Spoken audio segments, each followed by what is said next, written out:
अभी तक हम इंसान मंगल ग्रह पर जाने के सपने देखा करते थे, लेकिन आपको जानकर हैरानी होगी कि अब नासा के कुछ वैज्ञानिकों को सच में मंगल ग्रह के जैसे एक हैबिटेट में भेजा गया है। यह मंगल के जैसा ही एक एरिया है जिसमें उन वैज्ञानिकों को ट्रेनिंग दी जाएगी। आखिर यह ट्रेनिंग कैसी होगी और आर्टिफिशियल मंगल की क्या क्या खास बातें हैं, जानेंगे आज के इस वीडियो में। आज के इस वीडियो में हम आपको सिर्फ आर्टिफिशियल मार्स हैबिटेट के बारे में ही नहीं, बल्कि इंडियन ओशन में मौजूद एक ग्रेविटी होल के बारे में भी बताने वाले हैं। आपने ब्लैक होल और व्हाइट होल जैसी चीजों के बारे में तो सुना होगा, लेकिन क्या आपको पता है कि हमारी पृथ्वी पर ग्रेविटी होल जैसी भी एक चीज मौजूद है। खास बात तो ये है कि इसकी मिस्ट्री को सुलझाने में दो भारतीय वैज्ञानिकों का हाथ है। यह वीडियो बहुत ही ज्यादा इंटरेस्टिंग होने वाला है, इसलिए इसे अंत तक जरूर देखिएगा। नंबर 1, चापी मार्स मिशन। धीरे धीरे मंगल ग्रह पर जाने के लिए हम इंसानों के कदम बढ़ते जा रहे हैं। अभी तक सिर्फ स्पेसक्राफ्ट्स को मंगल ग्रह पर भेजा जाता था, लेकिन आपको जानकर हैरानी होगी कि नासा ने अब कुछ एस्ट्रोनॉट्स को मंगल ग्रह के जैसे हैबिटेट में लॉक कर दिया है। वहां पर रहने के बाद एस्ट्रोनॉट्स यह जान पाएंगे कि मंगल ग्रह पर लंबे समय तक रहने का इंसानों के शरीर पर क्या असर होता है। इस मिशन का नाम चापी यानी crew health and performance exploration analog है। नासा के वैज्ञानिक बताते हैं कि यह 3 सिमुलेशन मिशन में से पहला मिशन है। आपकी जानकारी के लिए बता दूं कि सिमुलेशन मिशन ऐसे होते हैं जिसमें वैज्ञानिक एक आर्टिफिशियल वातावरण क्रिएट करके यह जानने की कोशिश करते हैं कि असली ग्रह पर क्या परिस्थितियां रहती होंगी। नासा के एस्ट्रोनॉट्स को एक 1700 स्क्वायर फुट के बड़ी से चैम्बर में बंद कर दिया गया है। इस चैम्बर का नाम है मार्स ड्यून अल्फा। इंटरेस्टिंग बात यह है कि इस चैम्बर को वैज्ञानिकों ने 3D प्रिंटिंग टेक्नोलॉजी के जरिए क्रिएट किया है।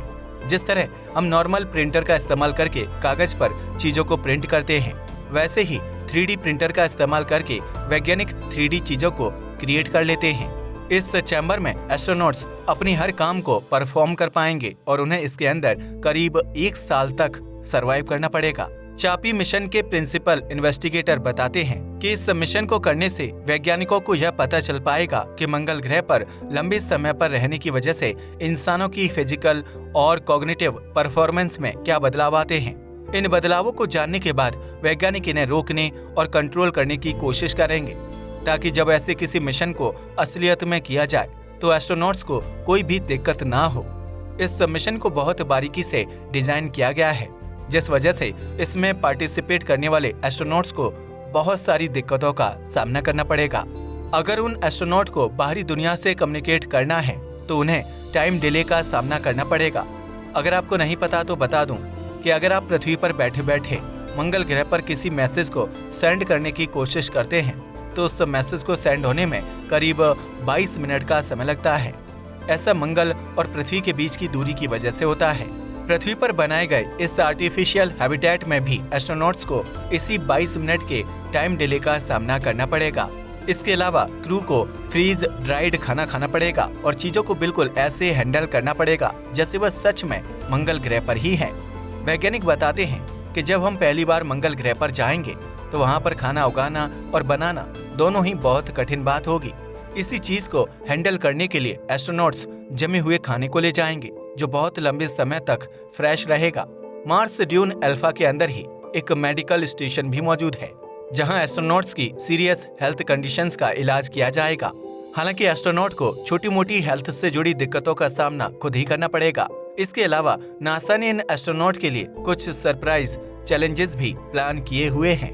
वैज्ञानिक बताते हैं कि मंगल ग्रह पर जाने के बाद सब कुछ हम इंसानों के प्लान के मुताबिक नहीं होगा। वहाँ हमें ऐसी दिक्कतों का सामना करना पड़ेगा जिसके बारे में ना हमने कभी सोचा था और ना कभी प्लानिंग की थी। इसी चीज को वैज्ञानिक इस आर्टिफिशियल हैबिटेट में भी रिक्रिएट करेंगे। एस्ट्रोनॉट्स को सरप्राइज चैलेंज दिए जाएंगे जिन्हें उन्हें अपनी इंटेलिजेंस के जरिए पार करना पड़ेगा। इनमें से कुछ मिशन के बारे में नासा ने पब्लिक में अनाउंस भी किया है, जैसे equipment failures and water shortages.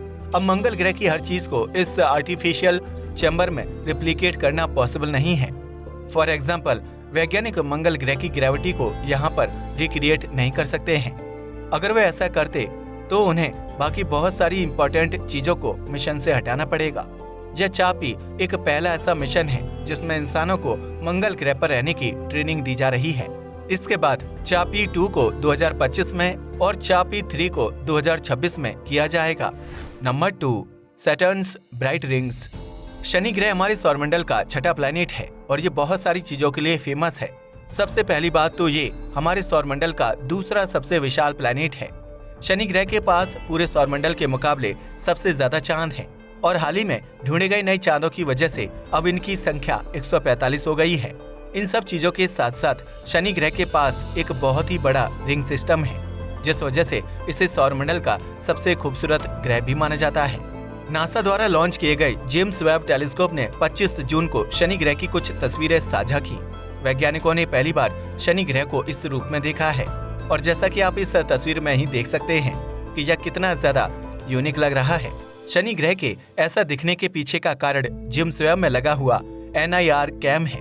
Near infrared camera नाम का यह कैमरा इंफ्रारेड तस्वीरों को खींचने में मदद करता है, जिसके जरिए वैज्ञानिक ऐसी यूनिक पिक्चर को कैप्चर कर पाते हैं। जैसा कि आप तस्वीर में देख ही सकते हैं कि इसमें शनि ग्रह नॉर्मल से कितना ज्यादा डार्क लग रहा है। वैज्ञानिक बताते हैं कि इस डार्क अपीयरेंस का कारण शनि ग्रह के वायुमंडल में मौजूद मीथेन है। मीथेन एक ऐसी गैस होती है जो ग्रह पर पड़ने वाली ज्यादातर सनलाइट को एब्जॉर्ब कर लेती है और वह ग्रह डार्क कलर का दिखाई देने लगता है। हालांकि इस चीज को विजुअल लाइट में नोटिस नहीं किया जा सकता है और यही कारण है कि वैज्ञानिकों ने इन तस्वीरों को इंफ्रारेड कैमरे का इस्तेमाल करके कैप्चर किया है। इस तस्वीर में एक और बहुत विचित्र चीज दिख रही है और वो है शनि ग्रह का रिंग सिस्टम। सैटर्न जितना ज्यादा डार्क दिख रहा है, उसकी रिंग्स उतनी ही ज्यादा तेज चमकती हुई दिखाई दे रही है। अगर आपको नहीं पता तो बता दूं कि यह रिंग्स असल में बर्फ और पत्थर के टुकड़ों से बनी होती है। जब सूर्य की रोशनी इन बर्फ के टुकड़ों पर पड़ती है तो उसका ज्यादातर हिस्सा अंतरिक्ष में रिफ्लेक्ट बैक हो जाता है। जब इसी रिफ्लेक्शन को इंफ्रारेड कैमरे द्वारा कैप्चर किया जाता है तो यह रिंग्स इतनी ज्यादा ब्राइट दिखाई देती है। वैज्ञानिक इन तस्वीरों को लेकर जेम्स वेब के डीप एक्सपोजर की टेस्टिंग कर रहे थे। आसान शब्दों में बोलूं तो यह कैमरे की एक ऐसी सेटिंग होती है जिसमें बैकग्राउंड को डार्क कर दिया जाता है ताकि कम रोशनी वाली चीजें आसानी से देखी जा सकें। यहाँ पर शनि ग्रह को डार्क करके वैज्ञानिकों ने इसके चांदों को देखने की कोशिश की है। वह शनि ग्रह के ज्यादा से ज्यादा चांदों को इन तस्वीरों में कैप्चर करना चाहते थे और वे इसलिए काफी हद तक सफल भी रहे। तस्वीर के लेफ्ट पार्ट को गौर से देखने पर आपको 3 छोटे छोटे डॉट दिखाई देंगे। यह असल में शनि ग्रह के चांद हैं। सबसे ऊपर वाले चांद का नाम है डायोनी, उसके बाद एनसेलेडस और अंत में टेथिस। इन तीनों ही चांदों में एनसेलेडस काफी ज्यादा स्पेशल है। वैज्ञानिक बताते हैं कि इसकी बर्फीली सतह के नीचे बहुत सारा पानी मौजूद है। इस पानी को जेम्स वेब टेलीस्कोप प्लूम्स के रूप में ऑलरेडी कैप्चर कर चुका है। प्लूम्स दरअसल प्रेशर से निकलने वाले वाटर वेपर को कहते हैं। आपको जानकर हैरानी होगी कि एनसेलेडस की इन्हीं प्लूम्स की वजह से शनि ग्रह के आसपास एक नई रिंग की फॉर्मेशन हो गई है। इस रिंग को ई रिंग कहा जाता है, जहां ई का मतलब है एनसेलेडस। इस रिंग में बहुत सारे बर्फ के टुकड़े मौजूद हैं जिनका साइज एक रेत के दाने से लेकर पृथ्वी पर मौजूद पहाड़ों के बराबर तक होता है। वैज्ञानिक बताते हैं कि इन डीप एक्सपोजर तस्वीरों को लेने की प्रैक्टिस करना उनके लिए बहुत इंपॉर्टेंट है। आगे चलकर वो ऐसे बहुत सारे छोटे छोटे मिशन करने वाले हैं जिसमें उन्हें बहुत दूर मौजूद सेलेस्टियल ऑब्जेक्ट्स को ऑब्जर्व करना पड़ेगा। यह टेक्निक उन मिशंस को आसानी से परफॉर्म करने में वैज्ञानिकों की मदद करेगी। Number 3, gravity hole in Indian Ocean. अंतरिक्ष के बाद अगर कोई बहुत मिस्टीरियस चीज है तो वो हमारी पृथ्वी पर मौजूद समुद्र है।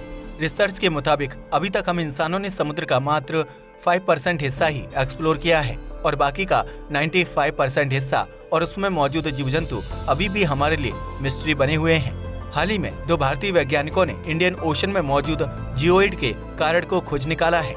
दरअसल हमारी पृथ्वी जिस तरीके से तस्वीरों में दिखाई देती है वो असल में वैसी है नहीं। आमतौर पर तस्वीरों को देखने से ऐसा लगता है जैसे पृथ्वी एक स्फेरिकल शेप में है, जबकि असल में वह कुछ ऐसी दिखाई देती है। यहाँ पर गड्ढे और पहाड़ होने की वजह से पृथ्वी का स्ट्रक्चर बहुत ही अजीब है। जब वैज्ञानिक पृथ्वी पर मौजूद पहाड़ों की हाइट और गड्ढों की डेप्थ को आपस में कैंसिल कर देते हैं तो पृथ्वी का आकार स्फीयर निकल कर आता है। इन गड्ढों और पहाड़ों की वजह से ग्रेविटेशनल फोर्स में भी चेंजेस देखने को मिलते हैं। एक बराबर सरफेस न होने की वजह से पृथ्वी के अलग अलग स्थानों पर अलग अलग ग्रेविटी होती है। जिस भी जगह पर ग्रेविटी की वैल्यू नॉर्मल से बहुत ज्यादा अलग होती है उसे वैज्ञानिक जियोइड्स कहकर बुलाते हैं। ऐसा ही एक बहुत फेमस जियोइड इंडियन ओशन में भी मौजूद है, जिसकी चौड़ाई करीब 20 लाख किलोमीटर है। यह बहुत सालों से वैज्ञानिकों के लिए एक मिस्ट्री बना हुआ था। यहाँ पर जाने के बाद ग्रेविटी बहुत ही ज्यादा कम हो जाती है और यही कारण है कि वैज्ञानिक इस एरिया को ग्रेविटी होल नाम से भी बुलाते हैं। इस ग्रेविटी होल का ऑफिशियल नाम द इंडियन ओशन जियोइड लो है। जियोफिजिकल रिसर्च सेंटर में पब्लिश हुए एक जर्नल में वैज्ञानिकों ने इस ग्रेविटी होल की फॉर्मेशन की मिस्ट्री के बारे में बताया। उनके मुताबिक यह एक एशियंट ओशन की वजह से बना होगा, जो पृथ्वी के कॉन्टिनेंट्स की फॉर्मेशन के समय पर हुआ करता था। उस समुद्र का नाम था टेथिस और इसे ही ग्रेविटी होल की फॉर्मेशन का कारण बताया जा रहा है। यह रिसर्च 2 भारतीय वैज्ञानिकों द्वारा की गई है और वह बताते हैं कि यह ग्रेविटी होल पृथ्वी का सबसे एक्सट्रीम ग्रेविटी होल है। इस एरिया में हमें पृथ्वी की सबसे लो ग्रेविटी देखने को मिलती है। वैज्ञानिक बताते हैं कि इस ग्रेविटी होल की फॉर्मेशन करीब 2 करोड़ साल पहले खत्म हुई होगी। अभी भी वैज्ञानिक ये पता लगाने की कोशिश कर रहे हैं कि आखिर किस तरीके से इस समुद्र ने इस ग्रेविटी होल की फॉर्मेशन की होगी। आपको जानकर हैरानी होगी कि इस रिसर्च को करने के लिए 1 दर्जन से भी ज्यादा कंप्यूटर मॉडल्स का इस्तेमाल किया जा रहा है। तो ये था आज का वीडियो, जिसमें हमने आपको 3 इम्पोर्टेंट साइंस न्यूज के बारे में बताया। आज के लिए बस इतना ही। जय हिंद दोस्तों।